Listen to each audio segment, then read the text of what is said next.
Boa tarde, é uma honra muito grande estar aqui com vocês. Quero desejar a vocês uma tarde extraordinária desse evento. Dizer que estou muito feliz de estar aqui. Quero aproveitar o momento, nesses poucos segundos aqui da introdução, para saudar a todos, saudar também a mesa, com a nossa presidente, a desembargadora doutora Gardênia, que é uma pessoa conhecida há muito tempo, trabalhando também nos juizados, né? Conversamos bastante. E também, concomitantemente, saudar a mesa da pessoa da doutora Marielza Brandão, porque há 10 anos atrás eu fui estagiário dela. Então é uma honra tremenda estar aqui hoje. 10 anos se passaram e poder estar junto com vocês discutindo com aquela pessoa que me ensinou. Eu acredito que mais da metade das coisas que eu devo falar aqui hoje. Então, aí se sair alguma coisa fora, pode conversar com ela, tá bom? Gente, vamos lá. Olha só, o nosso tema é um tema muito interessante e nós precisamos restringir e dar um foco especial em virtude da especificidade, tá? Do direito à saúde.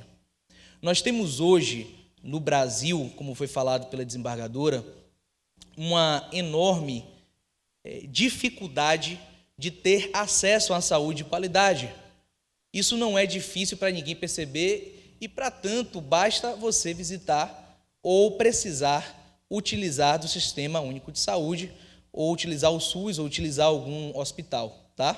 Para quem já passou por essa experiência de precisar de um tratamento e ter que esperar, às vezes, meses para ter acesso àquele tratamento, sabe que isso realmente é muito difícil e sabe como isso gera uma aflição, por você ter um problema de saúde e, evidentemente, você não ter os meios adequados de resolver aquele problema de saúde através da saúde pública, de qualidade. Por conta disso, como já foi muito bem registrado, nós vamos, então, ter que depender, de certa forma, dos planos de saúde. E é aí que nasce a situação. Nasce a situação e o problema, a problemática, ela começa quando nós precisamos da saúde, não temos, às vezes, ali o acesso de qualidade àquela saúde e, obviamente, vamos depender dos planos de saúde. Muitas vezes os tratamentos já estão descritos no contrato, na maioria das vezes os tratamentos eles já têm uma ideia de autorização e ainda assim, e mesmo assim, existe uma grande negativação dessas decisões. A prova plena, cabal, total disso é de que nós temos, doutora Gardênia, como eu vi, estava no relatório, eu estava conversando com a doutora Marielza, o CNJ imprimiu um relatório falando da judicialização do direito à saúde, né, e também da judicialização da medicina. Nós temos mais de 856 mil processos em tramitação no Brasil. 856 mil processos judicializados, ou seja, 856 mil processos em que houve negativa ao direito à saúde e, obviamente, vocês precisaram ingressar com ações, tá, perante o Poder Judiciário para obter esse tratamento, obter o medicamento.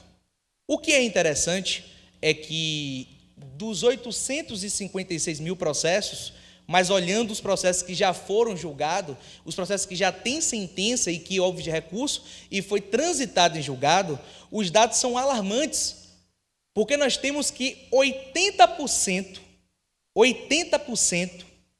desses processos que foram interpostos, obviamente, protocolados pela negativa à saúde, eles são julgados procedentes na totalidade. Ou seja, o que esse dado alarmante quer demonstrar? O primeiro dado alarmante, ele vai demonstrar que existe, obviamente, uma negativa gritante no que se refere aos procedimentos e os medicamentos de saúde. E o segundo dado alarmante, que são os 80%, que são julgados procedentes, demonstram que, de fato, 80% daquelas pessoas que, obviamente, ingressaram com as ações, elas estavam corretas em requerer aquele direito, tanto é que são 80% de procedência, né, dos processos ali, direitos transitados julgados. Agora, olha só, o que é interessante perceber é o seguinte: o novo CPC, ele estabelece as tutelas, como está aí no nosso tema, que são as tutelas de urgência e evidência. As tutelas de evidência, ela não tem uma subdivisão específica, mas são aquelas tutelas que não, obviamente, precisariam da urgência, do perigo da demora. E as tutelas de evidência, de urgência, que é o foco, obviamente, do nosso estudo, ela vai tratar daqueles casos em que se precisa de quê? De urgência, tá? Mas também precisa da probabilidade do direito. Eu vou passar para vocês, para que vocês possam apreciar aqui. Olha só isso aqui. Olha que interessante. Olha isso aqui, leia comigo. A dicção do artigo diz o seguinte, artigo 300, para ficar mais claro. A tutela de urgência será concedida quando houver elementos que evidenciem a... Qual o primeiro requisito? Probabilidade de quê, gente?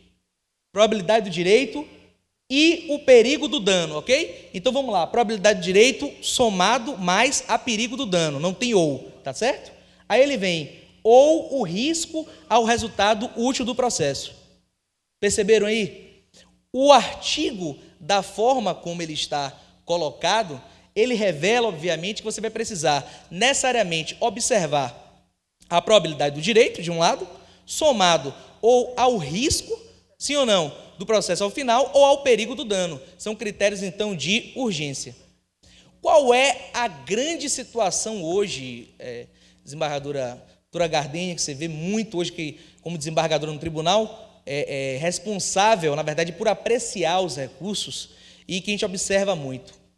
Muitos juízes, eles têm sido rigorosos, excessivamente, no que se refere à observância da probabilidade do direito e excessivamente rigorosos na observância, principalmente, também do risco à saúde ou do perigo do dano. Para você ter noção, senhores, quem advoga aqui, eu estou ouvindo muitos advogados, muitos ex-alunos, estudantes meus, e quem advoga, muitas vezes, sofre desse detalhe de que, às vezes, o relatório, ele consta o tipo da doença da pessoa, ele consta a indicação da doença, mas, às vezes, falta, desembargadora Gardênia, apenas o termo urgência. Quem já passou por isso? O termo urgência. E por faltar o termo urgência, ou o termo, enfim, emergência, dependendo da situação, o judiciário ele tem o quê? Negado e indeferido o pedido de liminar, o pedido de tutela por urgência, justamente por não conter o nome de urgência ou emergência. Ou seja, existe um rigor formal, um rigor excessivo na apreciação dessas decisões, o que gera, consequentemente, milhares e milhares de recursos. Os planos, muitas vezes, falando aqui já dos planos de saúde, se aproveitam disso, porque um tempo médio de um processo ser julgado, dependendo da situação, vai até 5 anos, né? E nós sabemos disso, da questão da morosidade, falta de servidores, enfim, até 5 anos para terminar. E os planos, se aproveitando disso, o que eles fazem, doutora? Mesmo já estando tudo, obviamente, comprovado, eles vão recorrendo cada vez mais. E eles recorrem com apelação, sim ou não? Recorrem com recurso especial, recorrem com extraordinário, embargo e declaração, e quando você vai ver, você tem ali, para uma questão simples, que é um tratamento de câncer, ou uma questão mais acurada, um internamento de obesidade, o que seja, o que for, o que é que isso acontece? Nós temos ali 10 recursos para uma questão que poderia ter sido, na verdade, ali pronta na liminar, ou até mesmo, gente, por que não ter começado e ser levado ao Poder Judiciário. Bom, inclusive, é importante registrar que existe um projeto de lei, um anteprojeto está aqui, tá? Que recebeu a aprovação técnica nesse primeiro momento, que visa da deputada Alice Portugal, e ela visa, na verdade, tá? Alterar e acrescentar, na verdade, o parágrafo 4º desse artigo 300. Nós acabamos de ler agora, sim ou não? O artigo 300 do novo CPC, e o projeto de lei ele fala no seguinte sentido. Vamos ler aqui. Olha aqui, ó. O artigo 300, a Lei 13.105, que é o novo CPC, passará a vigorar com a seguinte decisão. Isso aqui não foi aprovado. Estão escutando isso ou não? Isso aqui é o quê? Um anteprojeto, um projeto da deputada, que vai passar para votação. Olha o que ele diz aqui. Na apreciação do requerimento para concessão de tutela de urgência antecipada ou cautelar, antecedente ou incidental, apenas na hipótese do pedido ser a tutela do direito ao quê? À saúde, tá? Que é o nosso foco, o juiz atribuirá máxima relevância aos elementos que demonstrem a presença da probabilidade do direito, conquanto os que demonstrem o perigo do dano ou o que, gente? O risco ao resultado útil do processo, sejam avaliados com a mínima relevância. Então, o que é que o projeto coloca? O que é que ele acrescenta? Ele acrescenta que, nos casos de saúde, que não seja dado relevância extrema e extremada ao risco do dano. Por quê? Olha só, nós temos que ter esse fator de screening para perceber de que a probabilidade do direito em si, os documentos, o relatório juntado nos casos de saúde do médico, eles são os relatórios que vão evidenciar e dar mais força para que o juiz ele possa julgar. Eu acredito que não existe negativa sobre isso aqui, não é o magistrado que tem o poder, ou o desembargador, ou o ministro, de dizer se aquele tratamento ele deve ser mais viável àquele paciente ou não. Nós temos visto muitas vezes que os juízes, antes de deferir a própria medida liminar, eles mandam para a perícia, para que antes de que ele possa deferir a decisão, um perito técnico do juízo ele possa fazer a apreciação do paciente. E com isso, gente, se a saúde é um direito que a gente vê que tem pressa, uma pressa extremada, qual é a probabilidade disso? Qual é a probabilidade de que você mande um paciente que tem ali um relatório, um acompanhamento para a realização de perícia? O que é que vai acontecer? A saúde daquele paciente, em regra, ela vai demorar, ela vai ser prejudicada cada vez mais e ele vai ficando com cada vez mais com critério de quê? De vulnerabilidade. Existe uma aflição muito grande, quem teve já pessoas que já passaram por isso, problema de saúde, e teve sua decisão negada, é porque esse tempo de que a decisão venha, que o processo venha a ser apreciado novamente com perícia, ele muitas vezes, em vez de levar 5, 10 dias, por causa dos trâmites, leva até 3, 4 meses. 4, 3 meses, não é pelo judiciário, agora pelo complexo do processo, para apreciar uma decisão, um pedido liminar de saúde. Então, nós estamos aqui, na verdade, mostrando que já existe isso já é uma pretensão real, não é uma tese jurídica infundada, já existe uma pretensão, inclusive a deputada federal, propondo o fator de crime na apreciação apenas e tão somente apenas no que se refere o direito à saúde. Inclusive, tem uma decisão muito interessante do desembargador Albiani, em que ele fala, na verdade, não detalhadamente, porque aqui já está o projeto de lei, mas ele fala, na verdade, especificamente, da necessidade de se obter esse fator de crimes quando se trata da antecipação de tutela nos casos de saúde, até porque não tem como o juiz saber detalhadamente quais os tratamentos que aquela pessoa precisa. E não é o juiz, não é o judiciário que tem a influência para dizer realmente qual vai ser o tratamento mais adequado para aquela pessoa. É uma decisão tremenda, em que ele mostra ali, e ele diz na decisão dele, que é interessante, o seguinte: inclusive no presente caso, nós já temos, que chegou aqui em agravo de instrumento, chegou lá no tribunal, 3 meses e ainda não foi apreciada. 3 meses para ser apreciada. E ali ele deu a liminar através do agravo de instrumento, tá? Então aqui está o projeto, aqui você tem os detalhes do projeto, a consultoria que revela qual seria a alteração, a questão da urgência antecipada e a alteração. E aqui você tem uns detalhes interessantes, que mostra que o CPC do jeito que ele está hoje, ele não estabelece uma especificidade nas tutelas antecipadas quando se trata da questão do direito à saúde. Então, nós estamos pedindo o seguinte: nós estamos pedindo de que uma pessoa, doutora Gardenia, que esteja com uma gripe, ou seja lá qual seja a situação, tenha um procedimento negado e venha ter a liminar de forma imediata, sem apreciação dos requisitos, não. O que eu defendo como advogado militante, como professor de processo civil, é de que exista uma diferenciação específica quando se tratar de direito à saúde, através do fator discriminante, o fator discrime, que é a própria saúde daquele paciente que está, obviamente, necessitando. Às vezes, e eu quero deixar bem claro para vocês, às vezes, o que nós achamos que não é urgente, na verdade, é importante ser feito naquele momento. Posso dar um exemplo? Eu até falei isso na entrevista, eu gravei 3 entrevistas nessa semana falando sobre isso, né? E eu citei esse mesmo exemplo. Uma pessoa que tem um câncer em metástase e precisa de um remédio específico e mais detalhado que custa um valor considerável. É urgente ou não, gente, esse caso? Câncer em metástase, precisa de um remédio, se não com previsão de morte em 6 meses. É urgente ou não? Tá, é urgente. Agora vamos lá. Uma pessoa que tenha um tumor, ela tem um pequeno caroço no braço, tá? Um caroço na perna, um caroço no braço. E o médico diz, olha aqui, esse caso não é urgente. Por quê? Ele pode operar nesse mês, que nós estamos agora, sim ou não? Ele pode operar agora em outubro de 2017, mas ele pode operar, por exemplo, daqui a 1 ano. Então, até 1 ano, não tem problema nenhum ele operar desse tumor. Presta bem atenção. Gente, se o paciente e o médico decidem conjuntamente realizar aquele tratamento, realizar naquele momento, isso é uma demanda que é urgente ou não? É urgente ou não?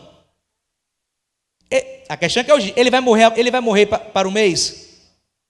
Não, porque o médico falou que ele tem até 1 ano para fazer o tratamento.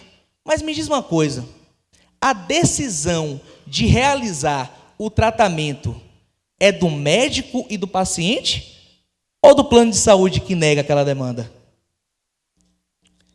A decisão de realizar o tratamento é do médico e do paciente, que tem um contrato com o plano de saúde, que paga o plano de saúde mensalmente, que honra com suas obrigações, ou a decisão vai ter do juiz que receber aquele processo e mandar para a perícia e negar o tratamento porque não tem urgência ou perigo do dano? De quem é a decisão? De quem cabe, gente? De quem cabe a decisão em dizer o momento ideal para fazer aquele tratamento? Esse caso, por exemplo, da mão que eu dei aqui agora, o caso do caroço na mão e no pé, ou na perna, se a pessoa não faz o tratamento na mão, mesmo não sendo imediato, não tendo o perigo do resultado útil do final do processo, e nem a urgência, se ela não faz o tratamento da mão, ao passar de pelo menos aí 2 meses, ela pode ter uma piora significativa, sim ou não? Porque você não tem como medir com precisão os detalhes de tempo da doença em si. Então, aquela pessoa que, obviamente, propôs uma demanda, vamos raciocinar? Esse meu amigo que propôs uma demanda, que tem um caroço na mão, pequeno, ele propõe a demanda e o médico diz, inclusive, fulano João da Silva deve fazer o tratamento em até 1 ano. Aí ele propõe ao Poder Judiciário. Aí o Poder Judiciário, observando os requisitos do artigo 300, ele vai lá e dá a seguinte decisão. Trata-se de pedido de antecipação de tutela para operação e cirurgia na mão, de caroço, no prazo de até 1 ano. No entanto, vejo probabilidade do direito, mas não vejo que critérios? Não vejo urgência ou perigo do dano, sim ou não? Nesse sentido, nega-se a liminar. Está correta essa decisão? Mas é o que tem acontecido nas negativas liminares que tem abarrotado os tribunais, doutora. Que tem subido para o STJ numa velocidade incrível e tremenda. Então, observe bem, gente, observe, preste atenção. Aquele tratamento que já está no plano, pela votação do projeto, deveria ficar então da seguinte maneira: considerando que não exista a urgência definida, observa-se que a probabilidade do direito está clara, sim ou não? Tem relatório? Trata-se de um tumor, de um câncer? O médico disse que tem que operar, senão não tem jeito daqui a 1 ano. Sim ou não? Mas não é urgente. Então a decisão tem que vir. Tendo em vista que se trata de uma medida para resguardar a saúde, que é o bem jurídico, um dos maiores bens que possui a maior tutela e maior proteção, deve ser deferida a antecipação de tutela sem a excessividade, sem o acúmulo, sem o excesso, na verdade, sem aquele detalhamento tão específico de verificar se o caso ele é urgente ou se o caso está enquadrado num dos perigos de dano até o final do processo. Então, esse seria o fator discrime, e de que eu acredito que... Já me levantaram a plaquinha aqui, de 5, de 10, agora já está de 1 segundo, tempo esgotado. Mas eu acredito que a visão do STJ tem sido clara nesse sentido, de detalhar que o juiz não deve mandar para a perícia os casos de saúde e considerar, na verdade, a probabilidade do direito como um fator elementar, como um fator discrime, em detrimento da urgência ou do perigo do dano no provimento final. Eu creio que nós vamos ter os melhores dias até então, e eu acredito tremendamente que, com essa nova visão, doutora, os tribunais eles vão ficar menos abarrotados, não vamos ter 856 mil processos para julgar, imagine, 1 milhão de processos para julgar, e vamos continuar tendo, em vez de 80%, aí 100% das demandas julgadas procedentes, né? Um abraço, e essa é a minha exposição de hoje. Boa tarde.